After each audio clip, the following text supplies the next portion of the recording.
Today we're going to start on Chaf Daled, Amud Aleph. We'll start from the words Rabbi Eliezer, Leichayesh L'Ravia. It's about 11 lines from the top, maybe. Rabbi Eliezer, Leichayesh L'Ravia. And we thank Hashem that we're able to learn Torah every day. Most of our learning, we should have basic Mikdash. See it over there. Rabbi Eliezer, Leichayesh. See that?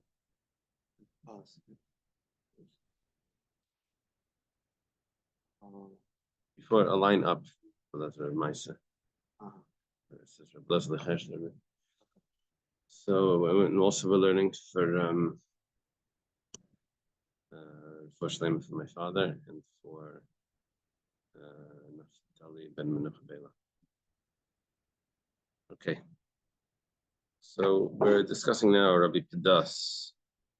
Rabbi Pedas gave an answer to a contradiction we had in our Mishnah. We had our Mishnah and the Mishnah says that if you're staying in an inn, you can't leave your animals with the non-Jewish animal caretaker there because we're concerned that he may commit bestiality with the animal, and it would be a prohibition of allowing him or supplying him with an animal to do that because of Lifnei Iver. A non-Jew has 7 Noachide laws, and one of them is that he's not allowed to live with an animal. Okay, so we have a contradiction because we have a brisa that says that you're allowed to buy animals from a non-Jew, and you're allowed to use them as a sacrifice. Problem is that if we're concerned that they're living with animals, we know that an animal that was lived with is prohibited to be used as a sacrifice. So how do we have here, on one hand, we're concerned what they're going to do, and on the other hand, we said that there's no problem. So we gave several answers. We gave an answer from Rav, we gave an answer from Kana, we gave an answer from Ravina, then we came to Rabbi Pedas. Rabbi Pedas says it's not a problem because it's machlokes. Rabbi Eliezer held that that it's aser, and the Chachamim allow it. Okay, that's what we said. Then we said that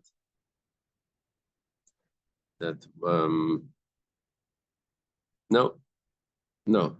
We said that how do you know that the Rabbi Eliezer is the problem that Rabbi Eliezer has is because we're concerned about bestiality, and that's why he doesn't allow using an animal from a non-Jew.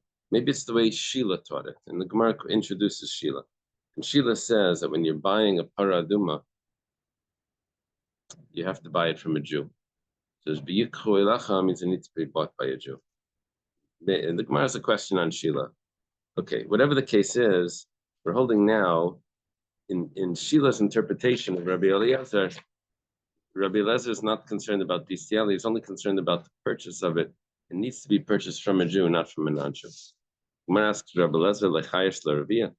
According to Sheila, Rabbi Eliezer is Rabbi Eliezer ben Horkenes. Rabbi ben Horkenes is a student of Rabbi from Zakkai, and he says he's not concerned about bestiality. What the non-Jewish, what the idolaters would do with their animals. But Tanya, but we have a brisa. Amrei Rabbi Eliezer. They told to Rabbi Eliezer. Rabbi Eliezer said that Rabbi Eliezer said that you have to buy the animal from a Jew. So they told to Rabbi Eliezer the following. We have a story where they bought the paraduma from a non-Jew. His name was Dama. The Gemara said that we learned on Friday. Dama ben Nesina was a non-Jew, and he had a paraduma, and the Jewish people, sages, came to buy it from him. So Bamila Remetz, some say that it was a non-Jew. His name was Remetz. Amalam Rabbi Eliezer responded to them, Misham Raya. Bringing me a proof that you're allowed to buy a paraduma from a Jew in the story of Dama. The Jewish people had their eyes on this animal. They were watching it already from when it was born.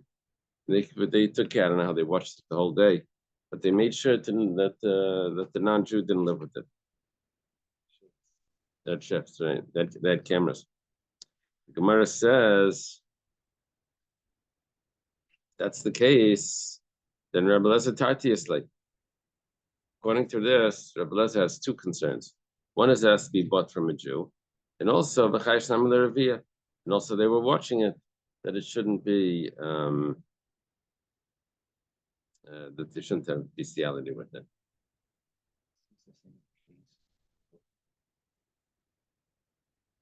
We said this is the same case.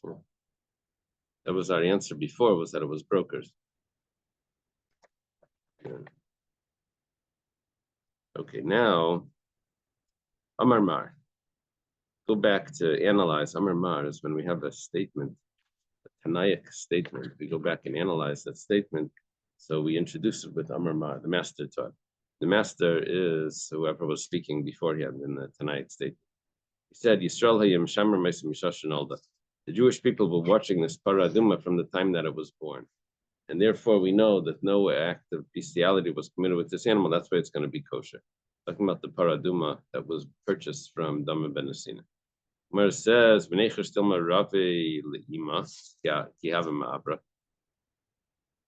maybe the mother, this paraduma, he committed bestiality with it while the mother was pregnant. And we have a rule, Dama Rava says, Vlad hanegachas asura, he of vladanakhay. Vlad hanabas asura, he of vladanirvu. That if there's an animal that killed a human being, so we say that that animal also needs to be put to death. It can't be brought as a sacrifice. Why? Because the momentum that it builds up to gore, that was built up together with the fetus that's inside. So it's a combination of the mother and the fetus that killed the human. And the same thing would apply to bestiality. That if a person lived with the animal, so it was together with the animal and the fetus that's inside it. That's considered part of the animals. Okay. So according to Rava, if bestiality was committed with the mother while it was pregnant with the fetus, so it would be it would invalidate the fetus as well. So how do you know that this fetus is a kosher? You could be used now that it's born. How do you know you can use it as a paraduma? We only watched it from when it was born. We didn't watch it. We didn't watch the mother. We need a mashkiach tamidi from the mother's generation. It says Ema Yisrael hayim mishashin. Okay, so we're going to redo our answer. We're going to say that the Jewish people were watching this animal from the time that it was conceived. Okay, so we go back to that time. How would they know what? This animal, they watched from conception, they watched it. Separate from any other cows.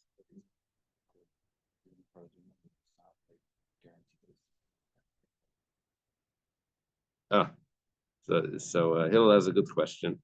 How did they know that it was going to be born red? That's the question. Hillel and the Gemara have a question. The Nechash, first, before we get to that, the Nechash still meravua le'ima mikara. But maybe the mother was lived with even before conception, and it's and it was taught in the Mishnah. Or anything that was invalid for the to be offered as a sacrifice. However, their offspring is permissible. Tani Allah, and we have a brisa that was taught on that, which is Rabbi Eliezer Reiser. Rabbi Eliezer says that it's prohibited. Now we're referring to the opinion of Rabbi Eliezer here. This is all in Rabbi Eliezer. He's the one.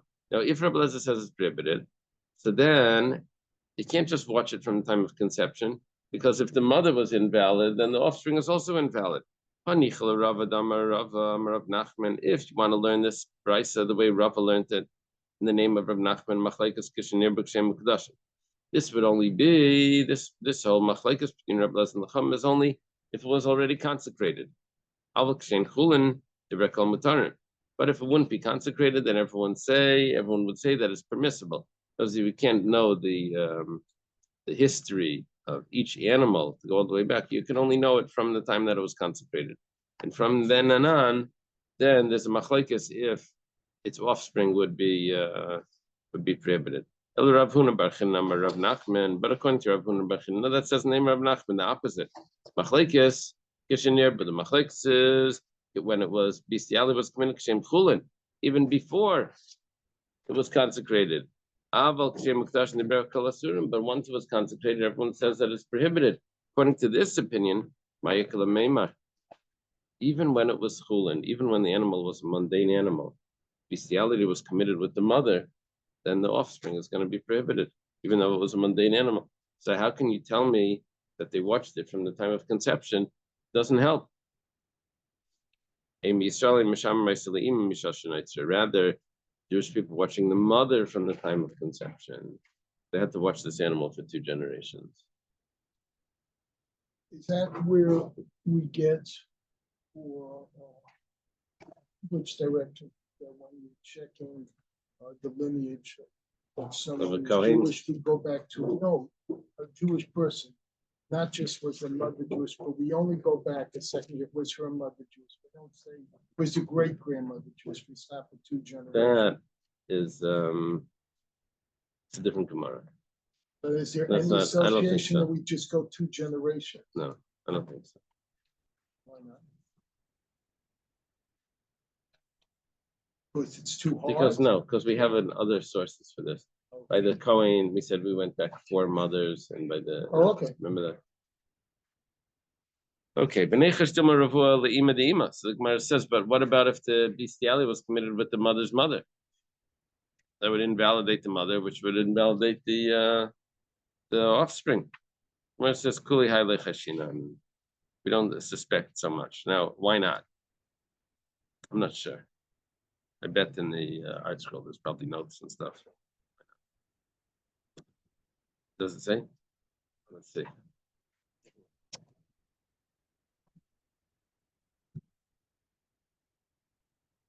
(21) If only the mother's mother was sodomized, the offspring is fit to be used as a paraduma for any other offering because the stigma does not carry for more than 1 generation. See Taisvis, who discusses why we need not be concerned whether the red cow's father was sodomized. They don't answer. All right. Okay. So basically, we don't go back 2 generations, and why not? Because we don't. Amar Mar, the master taught. Jewish people were watching this animal from the time that it was conceived. Gemara asks, same question that Hillel asked, Mina Yadina, how do we know that it's going to be a paraduma? How do they know? If you watch it from when it's born, you see it born red. But if you have to watch its mother from before it's born, how do you know it's going to come out red? What did they do? How did they figure this out? They did. Answer. Oh, the Gemara is going to answer. Okay, I should be patient. All right. Amar Rav Kana. Kana says, "Kais edaim ma'avirin lefanea b'sha sha'ila ala zachar."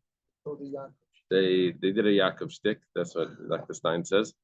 They put a red cup while it was mating, and it looked at the red, and therefore the offspring would turn out to become red. I had this interesting question. Yes, it says that Yitzchak looked like Avram, right?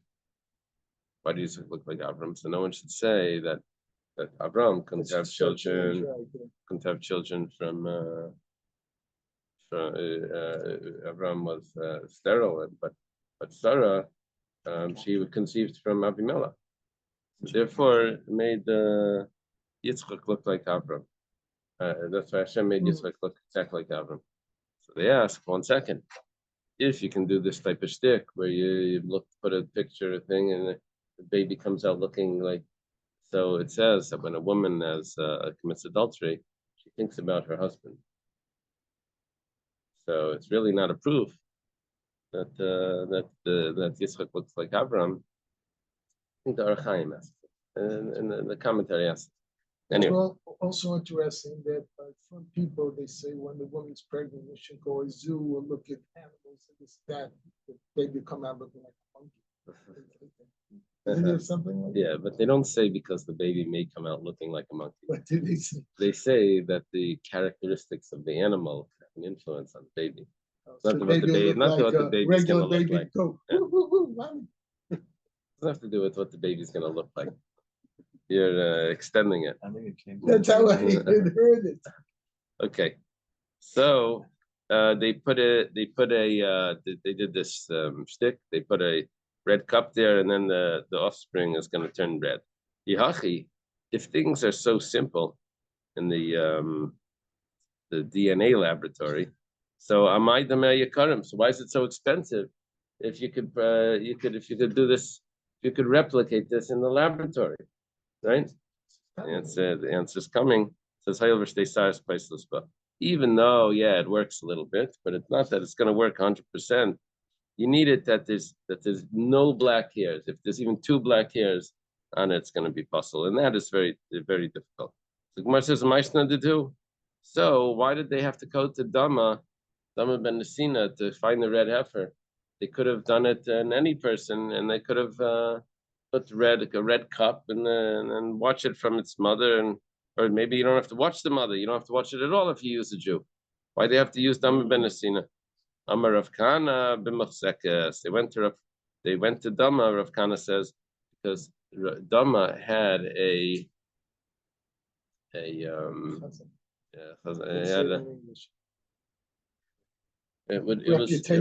was more common. What are they? Where they use? It was more common for him. His animals had like a red gene. Sounds like Avodah, but I don't know. Oh, interesting. Isn't that interesting? Because they did it with the cows of a herd that had been established as having a tendency. Yeah, tendency. It had a tendency to have red cows.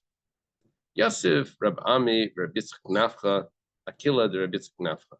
What does Akila mean? In the front room, an outdoor room. Rab Ami and Rab Yitzchak Nafcha were sitting at this, what is it called? Porch. Oh, a Porch. veranda. Okay. On the veranda, the porch of Rabbi Yitzchak Nafcha, they're sitting there. Pasach had minay of Amar. One of them opened the discussion. Mine says Florida room. Oh, yeah. Gazebo. You have a gazebo. One of them opened the discussion and he said, not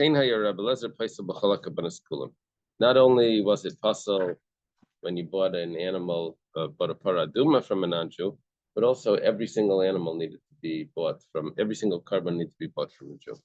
The other one said, what did the other sages tell to Rabbi Lezer when he said that? He responded, that in the future, Mashiach comes, all the sheep of Kedar, you're going to gather and you'll be able to offer them, which means we're not concerned about the non-Jews owning the sacrifices because we see that when Mashiach comes, all of these animals are going to come. Amar lahem Rabbi Lezer responded to them, Kulam Gerim Gururim Heim Lasad Lavai, all of them are going to be converts. And that's why they're all going to bring their Gururim means schlepped along. They're going to be dragged along converts. They're going to push themselves in. Amar Rabbi Yosef, Mikra. But that's not an answer. That just means in the future you could buy it, not present. That's Yeah. So that's Rabbi Lezer's response to them that it's only in the future. Rabbi Yosef Mikra. What's the meaning? What's the pasuk that supports this?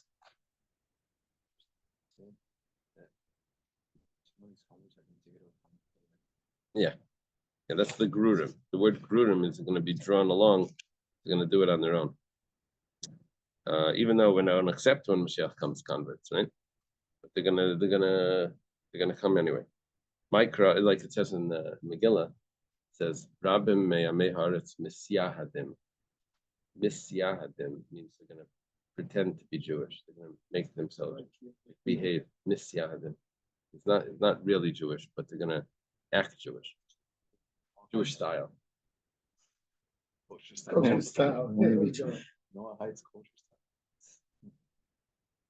I don't know. It says this about Okay, so Micro, where's the pasuk? It says Kiyos Apach El Amim Safa Bruda.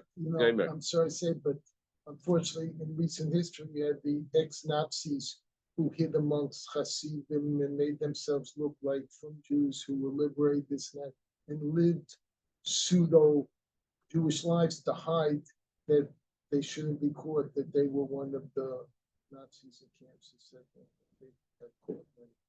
It's true story. Because then I will turn the nations to have a clear language, clear tongue that they're all going to speak and call in the name of Hashem. Okay. So Amalei Abaya says to Rabbi Yosef, okay, so you brought a pasuk that in the future people are going to convert and they're going to call in the name of Hashem. That's very nice. However, Dilma how do you know that they're going to change their character? Maybe they're just going to change the way they believe. They used to believe in idols. Now they believe in Hashem. Doesn't mean that they stopped doing bestiality. Right? Doesn't mean that they changed everything. It just means they changed their hat. So, Amalei Rav Yosef, love the Shechem Echad Ksiv. No, it says it's going to serve one portion, which means that they're going to serve, everyone's going to serve Hashem. They're going to keep all the mitzvahs as well. Okay. That was the version of Rav Papa Masniachi. That's the way Rav Papa had the story where these two people were sitting on the veranda of Rav Yitzchak, and this is the conversation. Rav Zvid Masniachi, Rav Zvid, has another version of this conversation. But Tavayo Amri, that both of them said, not one of them said this, another one said, both of them said, the Rabbi Eliezer would invalidate all sacrifices that were brought from a non-Jew because of the concerns. But Tavayo Amri, and both of them then responded, and what did the friends of Rabbi Eliezer respond? How did they say that there's no problem with this? Because the sages said that what about all of the sacrifices that are going to be brought when Mashiach comes? It says all the sheep of Kedar are going to be gathered.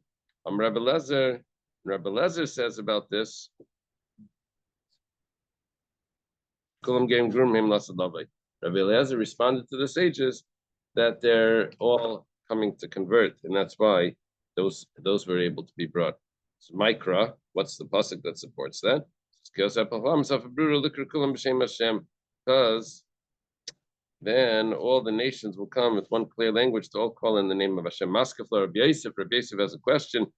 This is in last Gemara was Abaya that asked the question. Now it's Rabbi Yosef. It's interesting. This is the opposite of Tower of Babel, from Babel, right? Where Hashem split them all their languages, this and that. Now he's letting them almost like the Chuba come back with one language. All can come back with Yiddish. Oh, from listening. And they're going to watch this song. There's two opinions about that.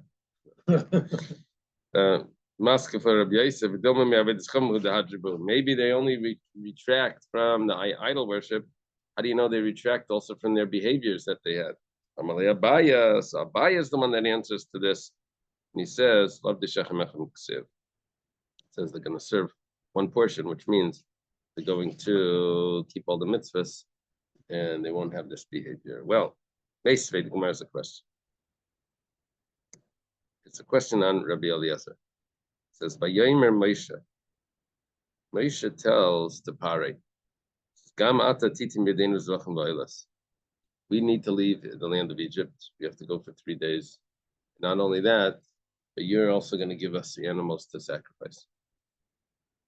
We need to take all our animals with us, and we're going to take your animals. The problem is that you're not allowed to take non-Jewish animals because they bestiality.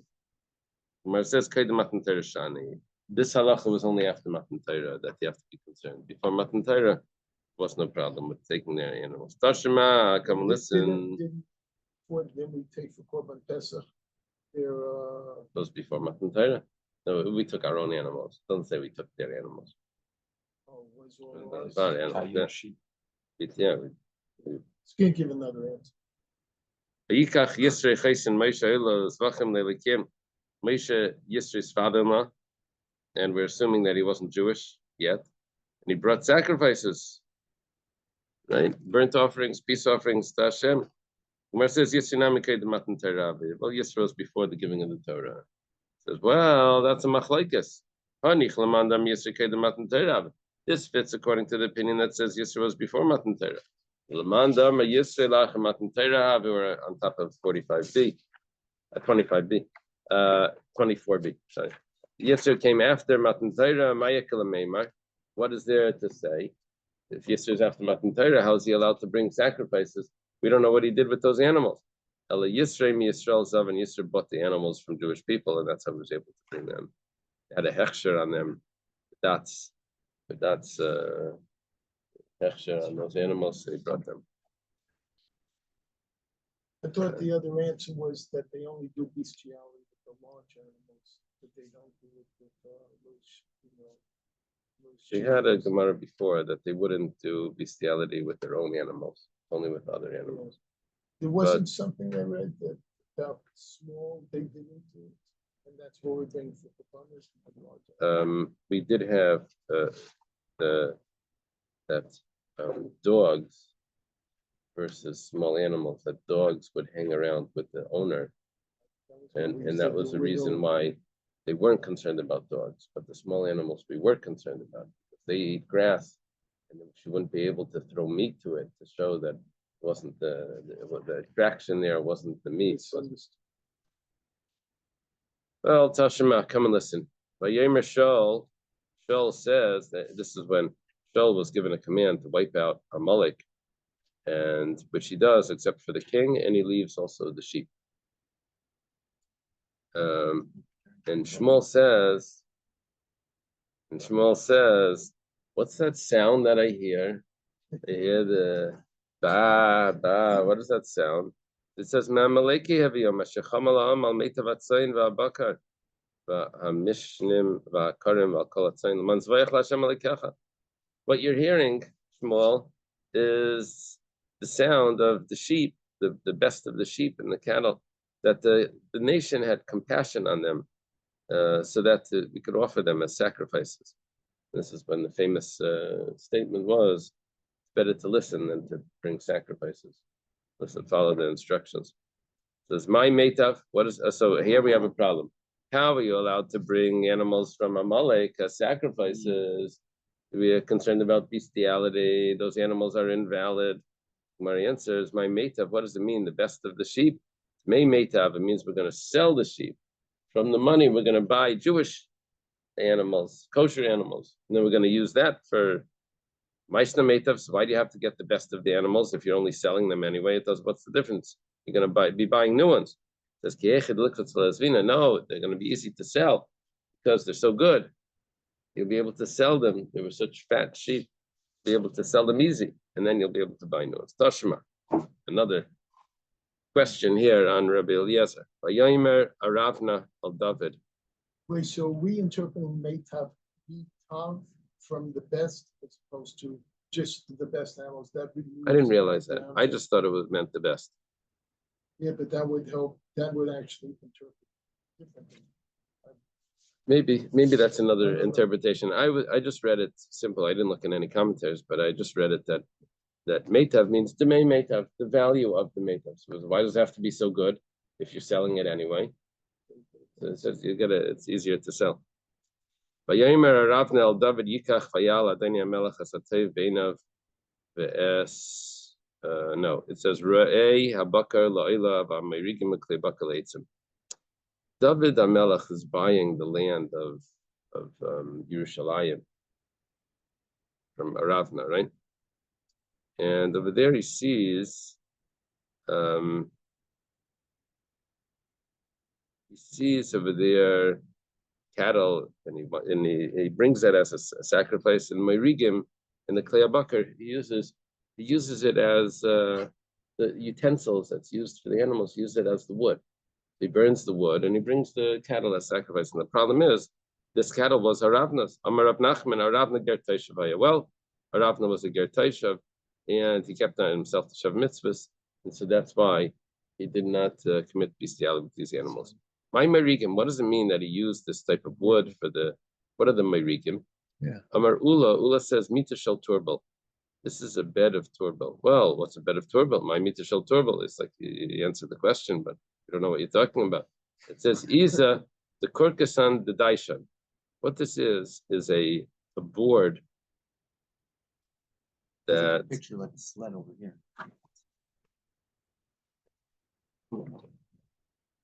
yeah, very interesting. It's Like a trailer. yeah. What happens is that they would have to crush the grain to get the chaff and all the everything off it.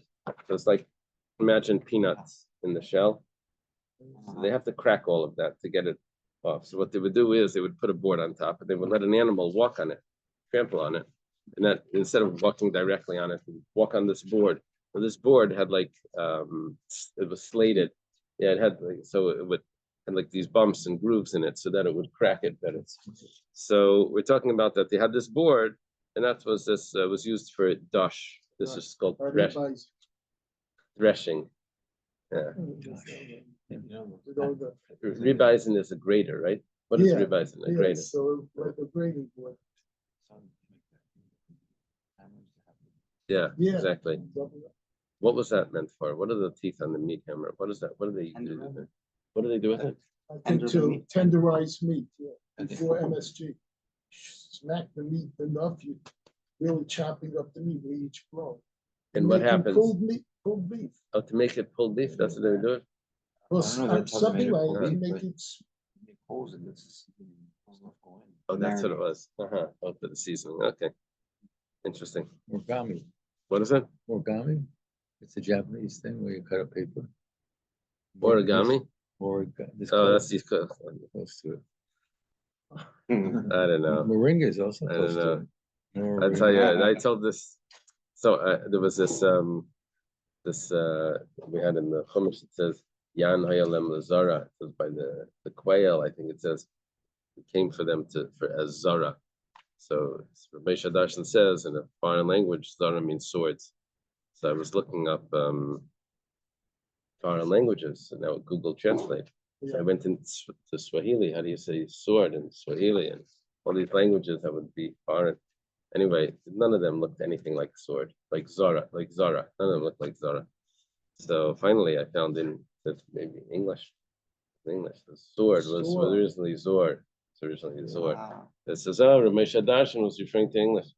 Anyway, so there's this guy that's like an expert in languages. He was eating at my house one time. So I told him this. He said, stick to your day job.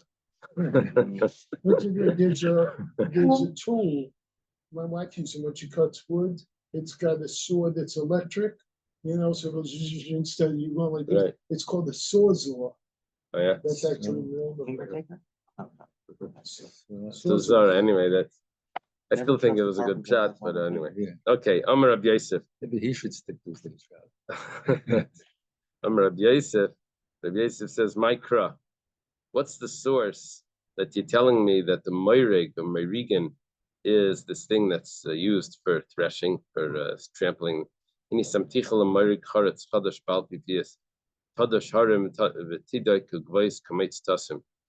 means that I will make you as a, it's Hashem telling the Jewish people that at the end of time, when Mashiach comes, he's going to turn us into as a morig, that we're going to thresh the nations of the world and thresh them like chaff. Okay.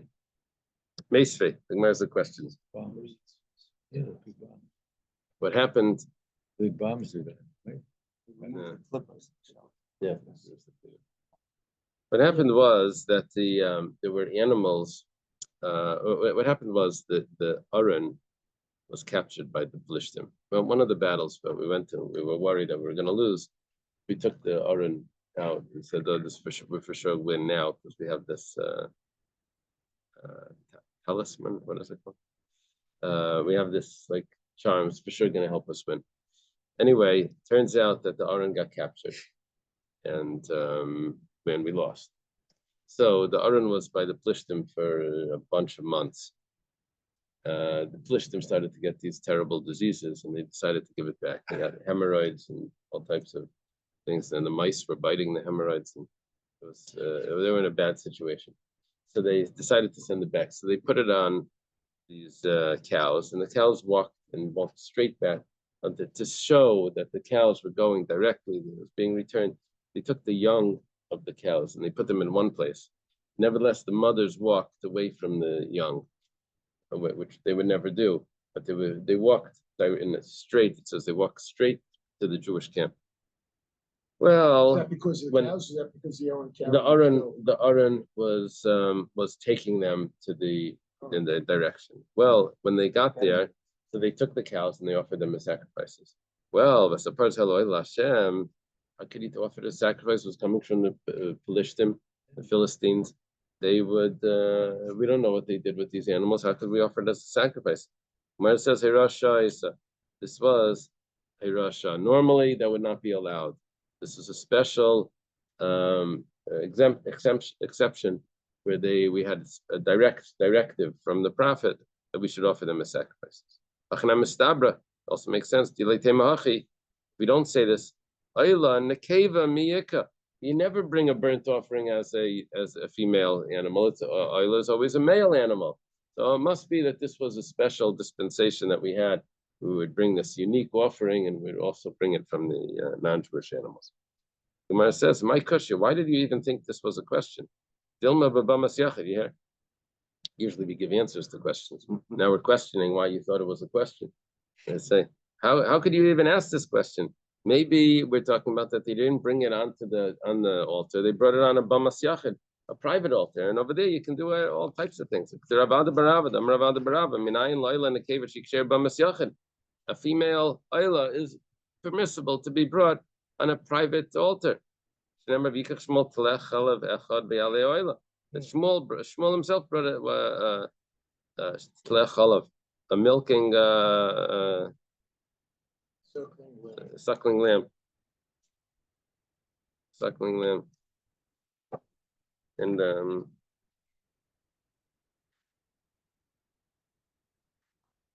this is where I got confused. It's actually a lamb that was actually nursing her own young. Was that young? Yeah, that's what it seems. Well, yeah. So Vayaleni brought us Ayla. It says Vayaleo Zachar Mashma. Do you see? He brought it up. The Gemara says 1 second. Vayalehu means he brought him up. Vayaleo Zachar Mashma. Sounds like he brought him up. Amrav Nachman Yitzchak Vayaleksiv. No, you have to look at the way it's written. It's written Vayaleha. He brought her up. And if we read it Vayalehu, brought him up. So the question is why do we switch it for the reading? But whatever the case is, the way it's written is Vayaleha, so it means that it was a female and that was allowed. Rav Yochanan gives his own answer. He says, Guvul Yeshla. It depends. When we said that you're allowed to buy a sacrifice from them, it's not always so it's not so simple. If the animal was under 3 years old, then if bestiality was committed with the animal would become sterile. And so therefore, an animal under 3 years old was permissible to buy from a non-Jew because we understood that they would never want to do that. They wouldn't want them to make their animal sterile. However, baskim shanim, but once the animal is 3 years old, then it would not become sterile anymore if bestiality was committed with it. So therefore, it would be prohibited to use as a sacrifice because it could be that bestiality was committed with. We ask on Rabbi Yochanan all of these questions that we had before, Yisra and Ravna and Plishtim and Shani Lahu. We answered to all of those questions. You have a bunch of questions. Let me tell you the answer. All of those animals that they brought were under 3 years old, and that's our teretz. Interesting. The Gemara doesn't have the patience to go through all of the questions. It says we asked all the questions above, and that's our answer. Okay.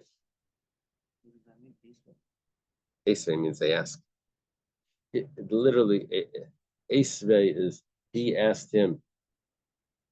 He asked him the question.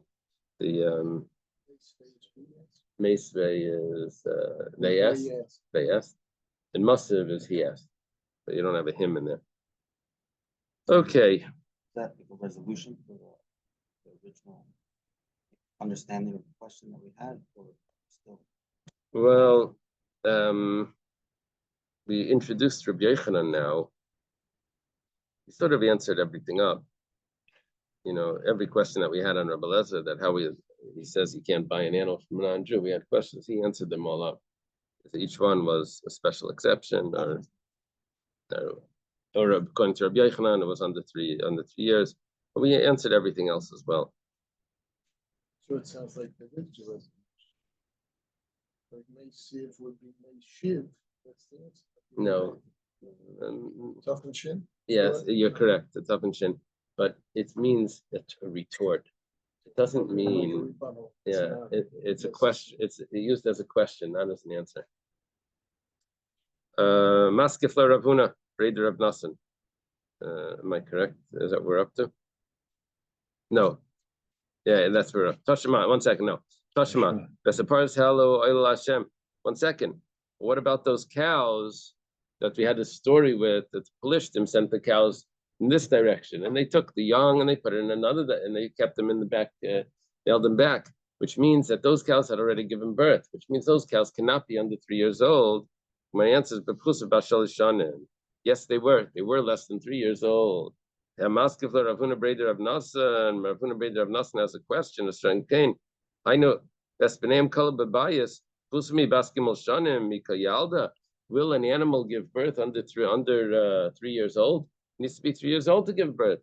Where it says Vahatanan or Vahatanya, Paravachamar Mibaskimol Bade Lakayan, Kanvelach Safik. If you buy an animal and then it gives birth, so that animal could be a bachar, firstborn animal. Firstborn animal is a sacrifice. The problem is that how do you know if it gave birth before you bought it? How do you know if this is the first? Well, so it says. The woman was pregnant before the color changes. The areola changes from pink to brown, even if she had a miscarriage before. So she could lie to that, but the doctor still sees. I don't know the answer to that. I don't, Just because saying, in human beings. I know we're making an assumption that the same thing applies to animals. I know, just asking. You have to ask a vet. Wait, A vet or a wet? you can't do it because of the timing, because it's barely 3 years old, and it just finished giving birth, and they only give birth at 3. They didn't have time to give birth before. That's right. That's right. So it had to be 3 years old to give birth. If that's the case, now what's the problem? It could be bestiality was committed with it, because after 3 years old, it won't become. So how are we using it? So if you want to answer if you want to give the answer that we said before, that it's a Rasha, it was a special thing the prophet told us, fine. You're going to use the answer that says that it was special dispensation that was made, because if you want to use the answer that it was under 3 years old, so then, but how could it be under 3 years old? It wouldn't have had children. It wouldn't have had an offspring.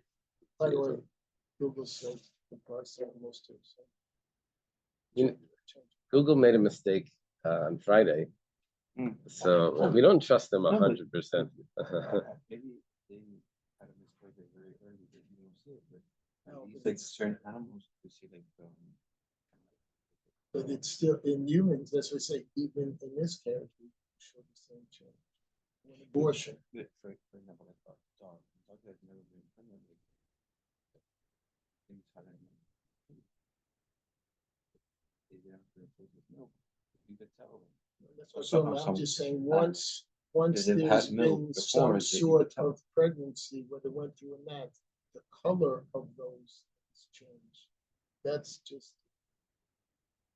I mean, you fixed it, that's just something, that's the way it is. Okay. Okay, fine. I don't know. For some reason, the Gemara, I never learned about that in the Gemara, and it never mentioned it. So, okay. Maybe As far as I know, maybe the firm makes it irrelevant. no. Maybe it's not. For some reason, it's not foolproof. It's not a Nothing's full. foolproof. It's not a full proof, and it's not foolproof. Fool for the person. So the Gemara answers like this. The Gemara says, "1 second, I didn't explain the question.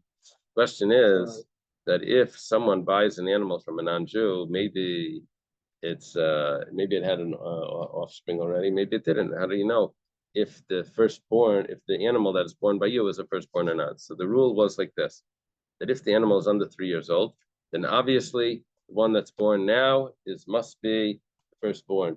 So couldn't have had offspring before 3 years old. And if it's after 3 years old, then it's a suffix. Maybe it had, maybe it didn't have. We don't know. But whatever the case is, 3 years old is the cutoff point of. So how could you tell me that those animals were under 3 and they also had children?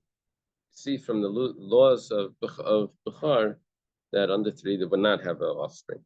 Rather, our answer, our correct answer, our better answer is the way we answered it before Rabbi Yochanan, was that they had with a Hayrasha.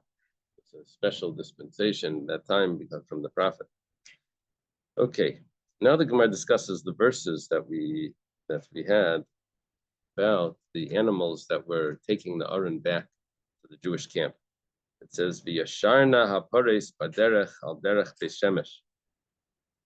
Beishemesh, you know what Beishemesh? The city in your slide, yeah.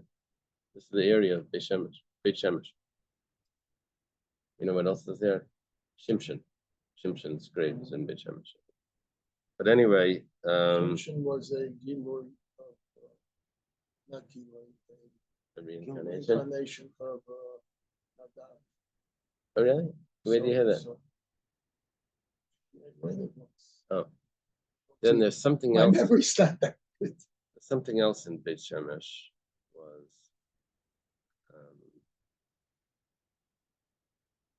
remember it was later. It was something with David.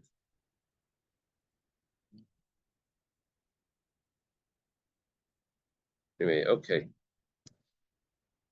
They walk towards Beit Shemesh. I'm sorry? Goliath's head is near there. Oh, Goliath. Okay. They say it's like Okay. a big mound. Wow. Wow. There was Yeah, that. There. Okay, that would be Where with they David. bury the body. Yeah, where's the body? I don't know. It sounds like Maris and Machpelah with Esav's head. Esav's head. So the Yasharna first for the Beit Shemesh, my Yasharna. Oh, Jeff, do you have a son in Beit Shemesh? no, Oh, Jeff, how's Simcha? no, he was in Yerushalayim, but all right. no family there. Okay. So the cows walk towards Beit Shemesh. My Yasharna. What does it mean Yasharna? Yashar means straight, right? Amar Rabbi Yochanan mishum Ramei Shamru Shira. Yasharna means that the cows sang. Word Yashar could also mean shar. Cows were singing as they were walking back. Rav Zutra Bar Tivya Marab Yashu Pneim K'neged Aaron V'Amar Shira. They put their faces towards the Aaron. It's interesting because I thought the Aaron would be behind them. And they said Shira. My Shira Amr. What song did they? I guess Rav Zutra Bar Tivya, the name of Rav, is using the word but Yashana as both. They walked straight.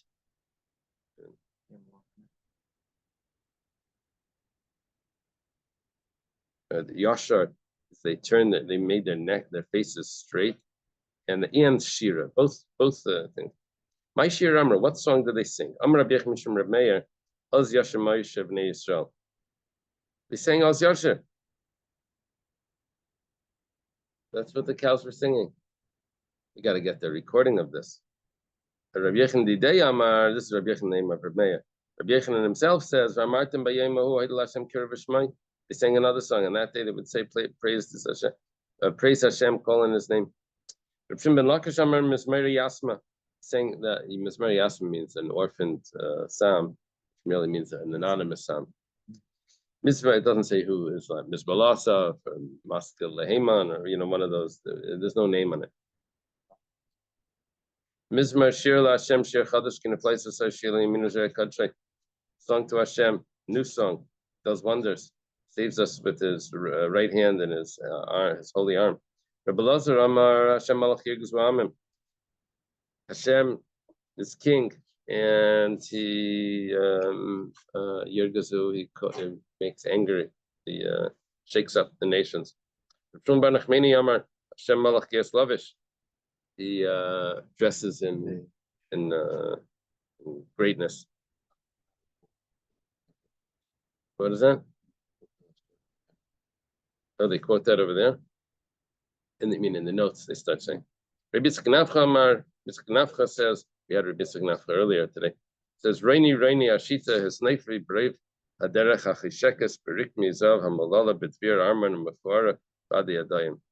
This is not a verse anywhere. This is a song that he's telling us that they're saying. It means, sing, acacia wood,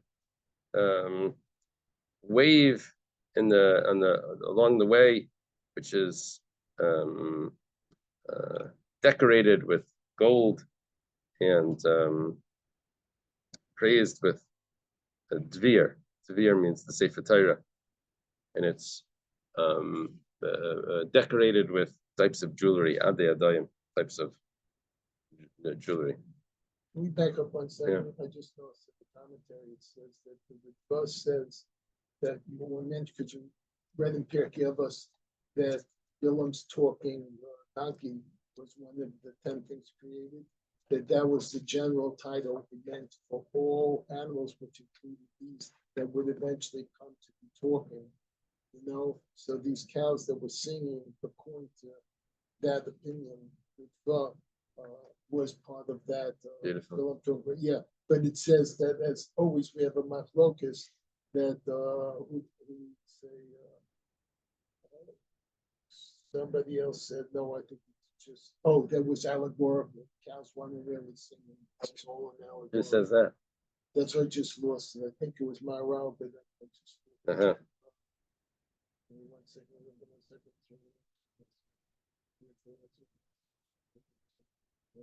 Maral takes a different approach. Explains the Gemara speaking allegorical. Very interesting. Rav Ashi Masni Lad Rav Yitzchak Kahar. Rav Bashi, he has this other version of what Rav Yitzchak was referring to on something else. It says, Vayihi ben Zara and Vayim Moshe Kuma Hashem. It was when the ark would travel, Moshe says, Hashem, arise, and Yisrael Mayamru. What did the Jewish people say when Moshe was saying that?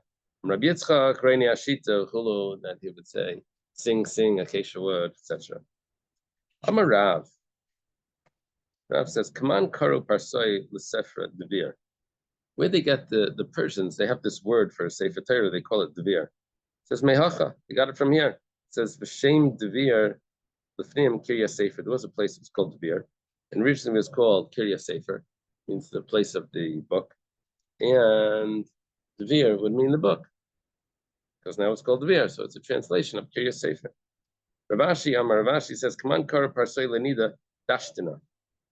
Where the Persians get this word for a nida, a menstruating woman, they call her Dashtina. It says, Mehacha, you have a verse, it says, Ki derech nashim li, and the word derech nashim is, if it's, you make it into an acronym, it's Dashtina. Because you use the, okay. We have a new discussion now. It says, Vayidaim, on top of Chafei 25. Yidam Hashemesh v'yareach amad ad yakum goy oivav alayhi ksuv al sefer yasher. This is when Yeshua is fighting with the kings that were coming against him. And he stopped the sun and the moon. It says, the sun was silent and the moon stood still until the nation overpowered its enemies. And this is written in the book of Yashar. My Sefer Yashar, what does it mean, Sefer Yashar? It's written in the book of Yashar. Amar Rabbi Chia Barabba, Amar Rabbi Yechanan. Rabbi Chia Barabba is a famous student of Rabbi Yechanan. He says, Sefer Avram Yaakov Shed Nikru Yesharim. This is the book of Bereshis, book of Genesis, which is the book of Avram, the stories of Avram and Yaakov, which because they are called Yashar, the upright. As we had in last week's parsha, Bilam says, "I'd like to die the death of the upright ones," which is referring to Avram and Yaakov. So, what do you mean that it was said in the book of Genesis, in the book of Bereshis, it was said that there's going to be a time when the sun is going to stand still? Where did it say that? Where did it say that? It says, is this not written in the book of Yashar? Where in Bereshis does it say that? So we quote the Zara Yemalei Agayim. The blessing that Yaakov gave to Ephraim, it says that his nation will be full of, his descendants will be full of nation, full nation. Malay Agayim, Amasi Malay Agayim. When will it be so? Like the full, the nations will be full of it, full of the. I'm not sure exactly. Malay Hagayim, the fullness of the nations. Yeshua. This is at the time when the sun stood still for Yeshua. And Yeshua comes from Ephraim, which comes from Yosef, which that was the blessing that was given to him.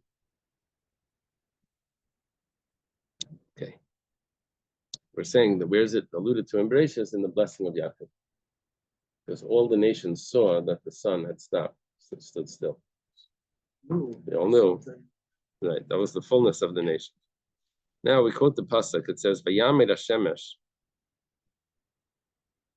Okay. The sun stood still halfway in the sky, and it did not rush to go like for a full day. Kama, how long did it stand still? Amr B'Shua ben Levi, Esem Arbashai. There were 24 hours here. Azal Shis. The sun traveled for 6 hours, Vakamshis, and it stood still for 6 hours. Azal Shis, it traveled another 6 hours, Vakamshis, it stood still for 6 hours. That's a total of 24. Kula Milsa came Tamim. So it stood still for 12 hours, traveled for 12 hours. And that's considered, that's the full day that we were talking about. Rabbi Elazar says, no, it was 36 hours the whole story took place. Azal Shis, it traveled for 6 hours. Come Tracer, sun stood still for 12 hours. Azal Shis, it traveled for 6 hours. Come Tracer, and it stood still for 12 hours. Amidasa came Tamim. It stood still for a whole day, 24 hours. 12 plus 12. But it traveled 6 hours also. So that was 36 hours was the whole story. Abba Mishmeiner says it was 48 hours. Azal Shis traveled 6 hours. Become Tracer, it stood still for 12 hours. Azal Shis traveled another 6 hours. Become Mesrim Arba, and it stood still for 24 hours. Came Tamim. It didn't rush for a full day, but it also stood still once before for 12 hours. Came Tamim. Originally, it wasn't 12 hours, but it was a total.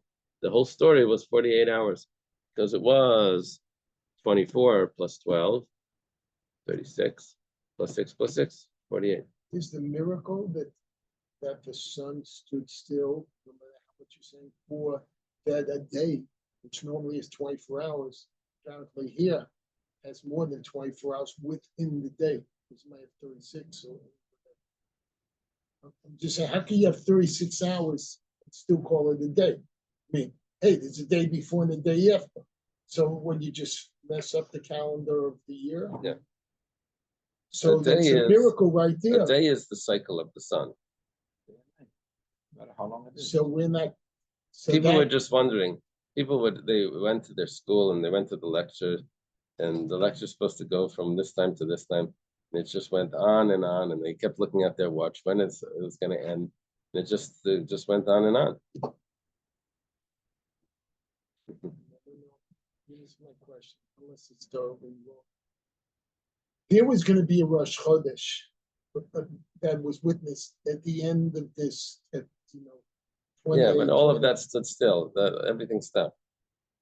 So all the counting stopped for this 24-hour day to take It's time. and so that whatever time Yeshua it's should in. be able to finish off the battle. And then we go back to counting your. And then it regular- just continued. And That's like a really double miracle. It's not only you stop, but it's you stay. It was a Yeah. movie. what is it? There was a movie, The Longest Day. It had nothing to do with time. Uh-huh. I was wondering how many hours they have at night. The day was 36, 48. Yeah. Yeah, we're ignoring that somehow. I'm not sure how that's working. That's a good question. I think it worked out. Yeah. The halachic hours. There were no Uh, halachic hours. I think the No. hours They are were not divided by Shai's 12. values because they didn't have parts of this, that this was the sundown. So it was either a sunrise, a sunset, or midday. No, and then it was everything was Shai's funny. But there was Yes. 12 exact equal hours. We didn't have in No, those no, no. days, Why like not? when we have 72 minutes to an hour, because it didn't exist then. Oh, you're saying that their hours were not 60 minutes. Anyway, No, they. the hours weren't 60 minutes anyway, because they didn't have clocks. they- The hours yeah, were the whatever hours that were all whatever it Shai's money. was. Yeah, that's right. Yeah, but when we're talking over here that it was 24 hours, we're talking about each hour would have been 60 minutes. Let's assume. Ikadamri, there are those that have this machlekes, Rabbi Shua ben Levi and Rabbi Lazar and Rabbi Shmuel bar Nachmani. All these opinions, they have it slightly different, makes it the miracle a little bit larger. Rabbi Shua ben Levi, Amar Esrim Varba, that it was 24. That's what we had before, it was 24. However, but now it's Azal Shis become Tracer. Traveled 6 hours and it stood still for 12 hours. Azal Sis traveled 6 hours, become Tracer. And stood still for 12 hours. So Amidasik came to him. The standing still was 24 hours. This is much larger than the original Rabbi Shua ben Levi. I said the whole thing was 24 hours. Rabbi Elazar Amar Shleishim Hashesh was 36. Azul Sis become Tracer. Azul Sis become Esrim Arba. It traveled 6 and it stopped for 12 hours. It traveled 6 hours and it stopped for 24 hours. Okay. Well, came to him, and that means it didn't travel, didn't rush to like a full day. Shmuel bar Nachmani says, that was 48 hours. Azul Sis become Esrim Arba, traveled 6 hours, waited 24 hours. Azul Sis become Chavdalet, traveled 6 and waited 24 entire days. Makashamidasa lebiyase. Ma biyase came to him, afamidasa came to him. Just like it's traveling is for a day, also it's standing is for a day. That's the pasuk. He said, "V'yamid hashemesh." Let's love it. Just like it's traveling is 24 hours, also it stops for 24 hours. Tana, it's on in the Brisa. Geshem sha'amda leicham ali Yeshua kacham leicham ala Moshe l'achtim and Ben Gurion. We have 2 other places, 3 in total, of when the sun stopped or stood still. One is by Moshe, and another one is by Nachdim and Ben Gurion. Now the Gemara over here doesn't get into the story with Nachdim and Ben Gurion, but this was a story where Nachdim and Ben Gurion wanted water for the people that would be coming to Yerushalayim. He told a wealthy Roman that I want to buy, he had wells of water, he said, I want to buy the wells, and I'll give you back the water at a certain time.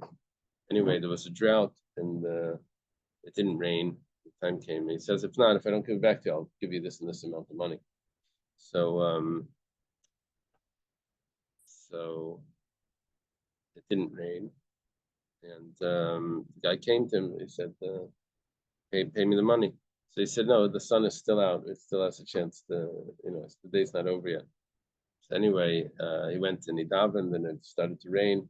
And he said, see, it rained. He said, no, you still owe me the money because it's after the time, because it's already dark. Look, it's dark already. So you missed the time to repay me. You owe me the money for all the water. So Nachdim went back to daven. The clouds dispersed and the sun came out.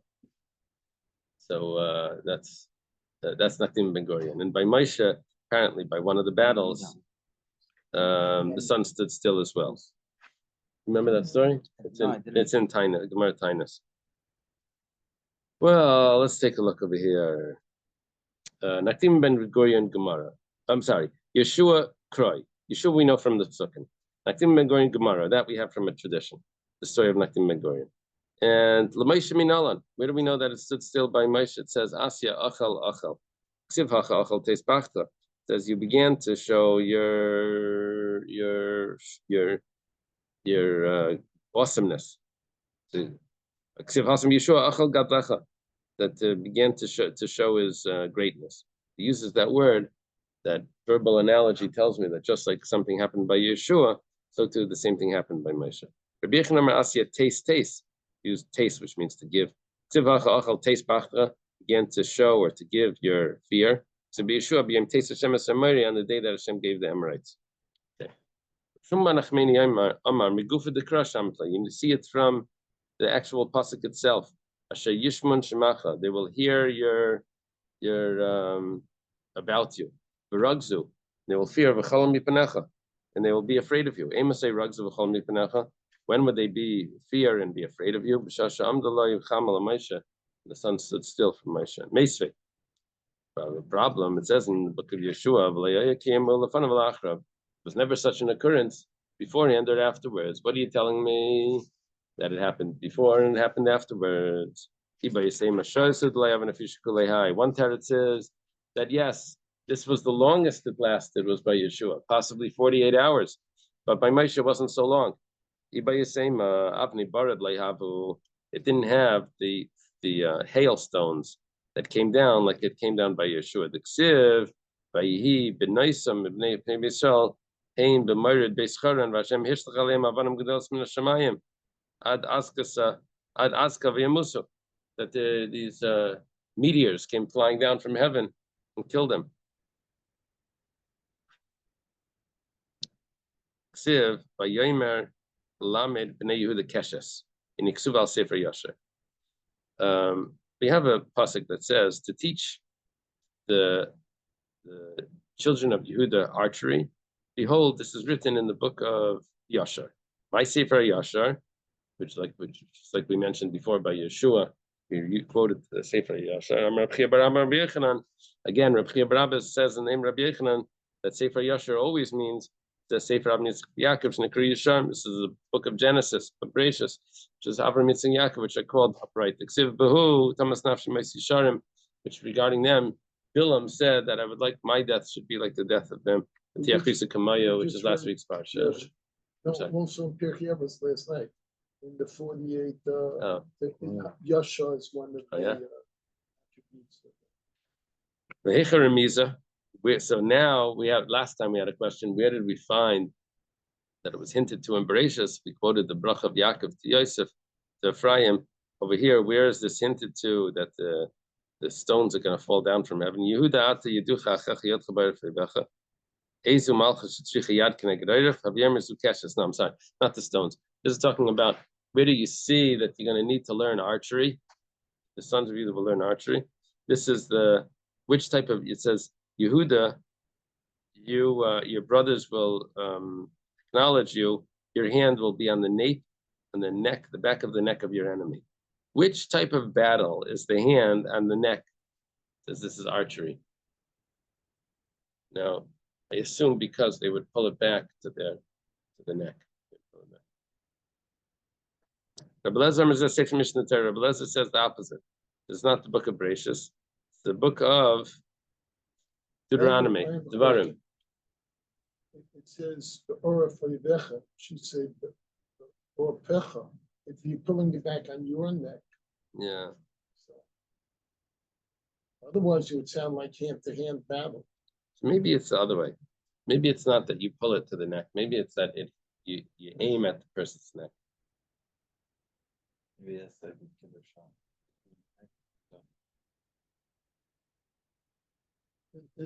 In the English, it says the first sentence, you pull it parallel to the eye, which is opposite the nape. That is, it is on the opposite side of his head. So, whatever. I'm just saying that. There's an alternative translation that says when firing at the enemy, they turn their back and try to flee. So that's also possible. Oh, the enemy's name. Yeah, because they turn when they're trying to run away. Yeah. Neck is exposed. That's By the way, Lamasa, you should know Both that are. when the person is shooting in self-defense, and just read this, because you know one thing, that if you shoot someone, God forbid, in their back, it's very hard to claim self-defense.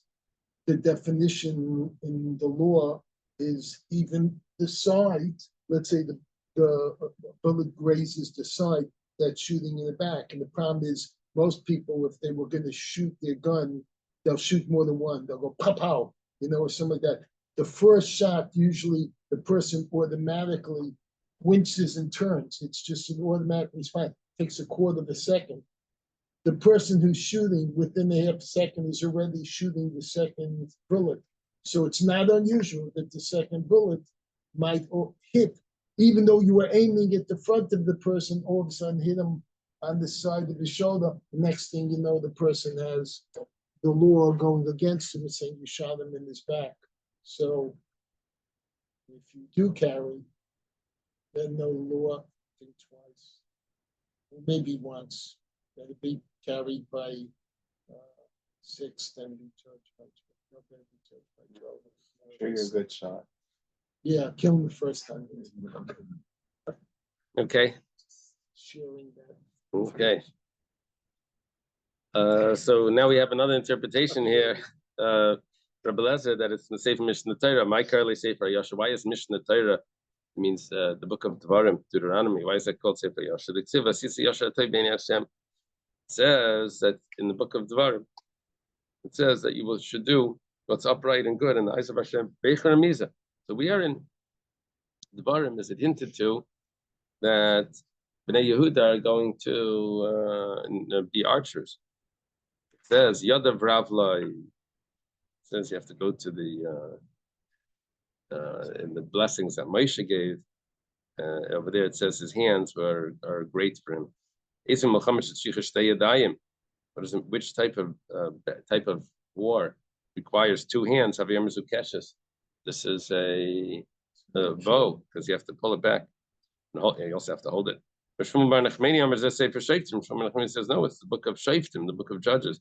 Michael is Sefer Yasha. Why is it called Sefer Yasha? So now we get something negative. In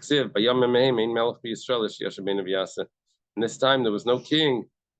The Jewish people did whatever was correct in their own eyes. That's why it's called Yashar. Shakespeare stole that. Right? Yeah. So there's nothing neither good nor bad, but he makes it. So polonius is speech. So it comes from here.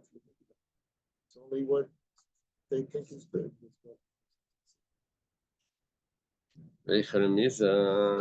Sorry. You have a lot of information. I ate a lot this morning at 5 a.m. What did you have? Coffee. A protein shake with coffee in it, eggs, and guacamole. Amazing. Amazing. Okay. You have a nice, healthy day. Okay. So where is it alluded to in Sefer Shoftim that the Bnei Yehuda are going to have be archers? Mandas Deiros Bnei Yisrael Lamda Milchama. To teach generations of the Jewish people, teach them battle. What type of war requires study? This is referring to the archery that takes practice. How do you know it's Yehuda? The Yehuda Ksiv, how do you know it's referring to Yehuda? The Ksiv, says that when the Jewish people were going to battle, says who should go fight their battle first, because everyone was going to support them. Says Yehuda is going to go first and they'll fight. So it's referring to Yehuda. Vayorem hatabach es hasheik v'ha'aliyah v'yasam pnei Shaul. This is at that feast that Shmuel had, and Shaul comes to the feast, and it says that they gave Shaul the thigh and the aliyah. My aliyah, what does it mean aliyah? The thigh and the tail. My aliyah. So why does it call it what's above? The sam chashek aliyah, because the thigh supports the tail. Rabbi Lezer meshek b'chaza. It says no, it's the thigh and also the breast of the animal. My aliyah. What does it mean aliyah? The machus le lechaza ilavei the sheik. Because when they would do waving, they would put the thigh on the They would put the breast on top of the thigh when they would wave the this service in the temple. Would wave it. It was the shufi is the hip. Is that how they translate it there? Thigh bone. Here goes. Here Don't goes get me the dry bones. Shoot. My Aliyah, so why is it called Aliyah? What's on top? It says Shufi Ilavei the Sheikai, because this cap of the thigh bone, the hip, is on top of the thigh. Okay. Now the Gemara goes back to a next piece of the Mishnah. It says Leitis Yachid Ishemam. A woman should not be secluded with a non-Jew, with an idolater. Maya Skinan. What are you talking about when you say a woman shouldn't be secluded with idolatry? Ilema bechad, if it's one man with one woman, the Kavasei Gabi Yisrael Mishari. Why are you telling me with an idolater? You can't have yichud. Yichud is a prohibition even if the person's Jewish. But yachid ish echad im shtei nashim. One man should not be secluded with two women. Ella, okay.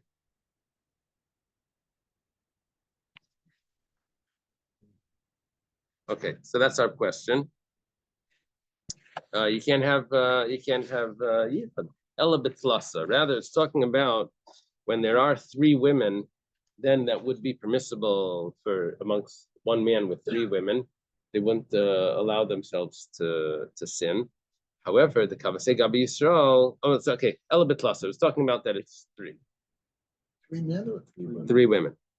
3 women. Man. And 3 women and 1 man, and that by the Jewish people that would be acceptable. By a non-Jew, it's not acceptable. Here it says that. Not correctly. Tell me. It says 3 Gentiles.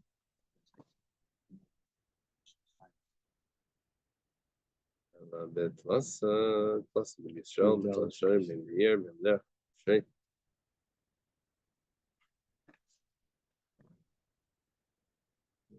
So, rather than Mishnah is referring to a case in which a woman secludes herself with 3 Gentiles. The Mishnah is teaching that although a woman may seclude herself with 3 Jewish men, she may not seclude herself with 3 Gentile men.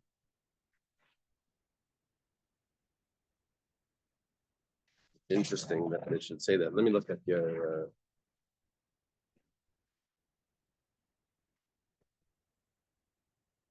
Mishnah means to forbid a woman to be secluded even with 3 idolaters. You're right.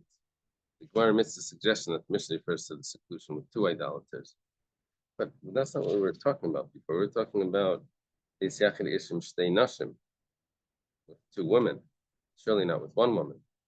But between a woman and 1 Israel.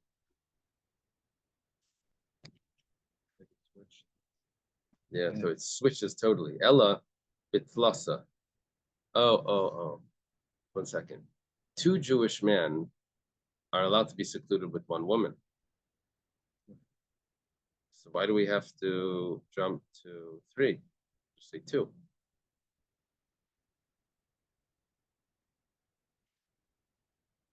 Because that's what we learned in the.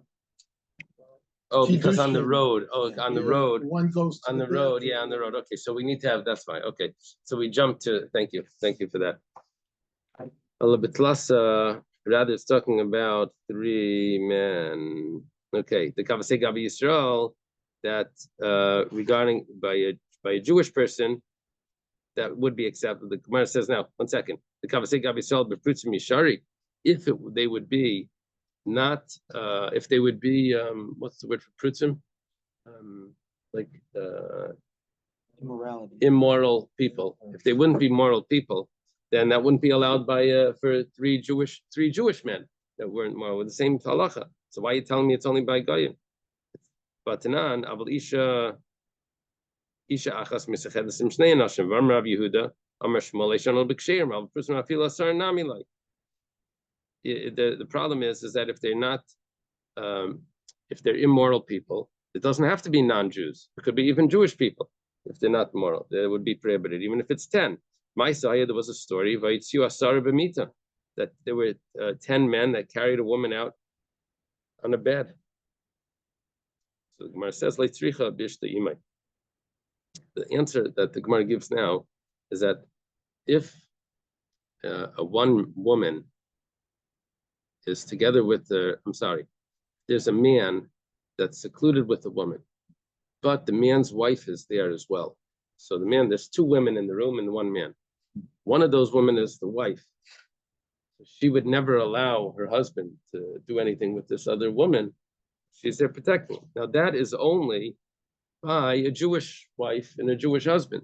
But if it would be a non-Jew with his wife, the non-Jewish wife doesn't protect the husband, doesn't stop the husband from doing things with another woman. But by a non-Jew, the non-Jewish wife doesn't protect. Now, yeah, I had a question once. Someone asked me. There was a Jewish woman that was married to a non-Jewish man, and the Gemara is not clear about such a case because it doesn't have that. It's not an option. And another woman was in the room. So does the Jewish wife protect her non-Jewish husband? Yeah, the question. Maybe there's no condition. There's no kedushin, but does it have to do with kedushin, or does it have to do with what would be natural? Anyway? The tape claim mishum shvichas damim. Well, the Gemara has the question over here. Why do you have to get into because the woman is not allowed to be secluded with the man because it's going to be immoral behavior, right? Right.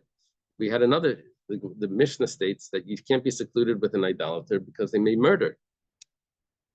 Why do you have to come on to this? That a woman can't because of what they're going to do.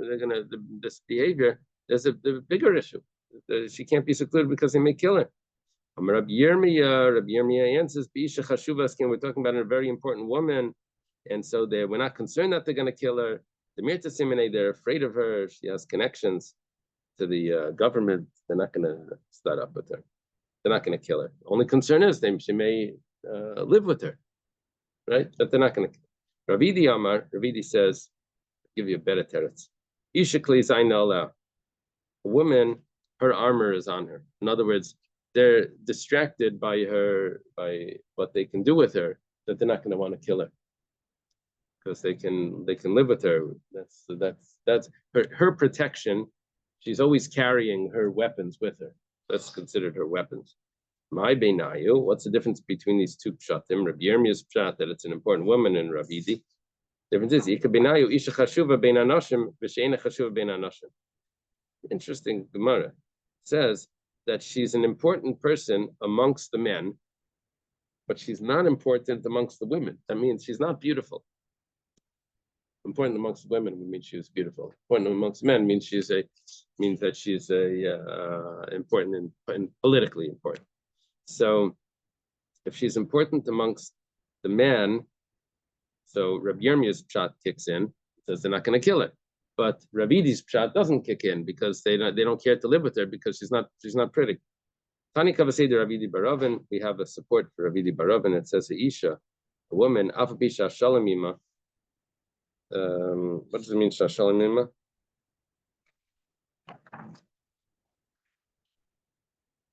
Even though there's peace with her, she should not be. It probably means the government is with. She should not be secluded with them even though they're not going to kill her, but they have another issue.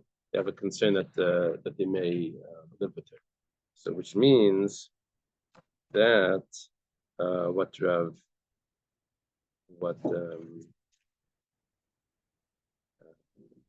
Yirmiyah was saying that they won't kill her because she's important. Let me see how they write it over here.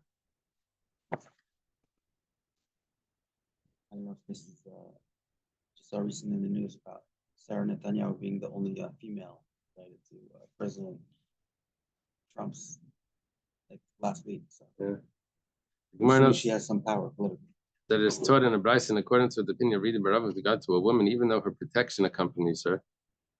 She is not in danger of being killed. What does it mean her protection? Rashi explained this refers to all women protected from murder by the sexual temptation that they carry. She may not seclude herself with Gentiles because they're suspected of engaging in forbidden sexual relations. Now, this is supposed to support Ravidi Barav and. Okay. I mean, Rabbi Yirmiyah agreed with it. Rabbi Yirmiyah agreed with this.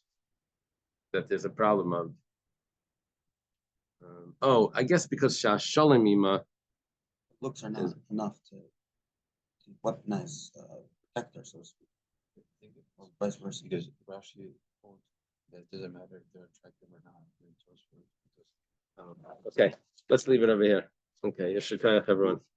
We're holding, we're on the right page. 25 B in the center. Okay, have a good day, have a good week. I did have one question. Okay. I didn't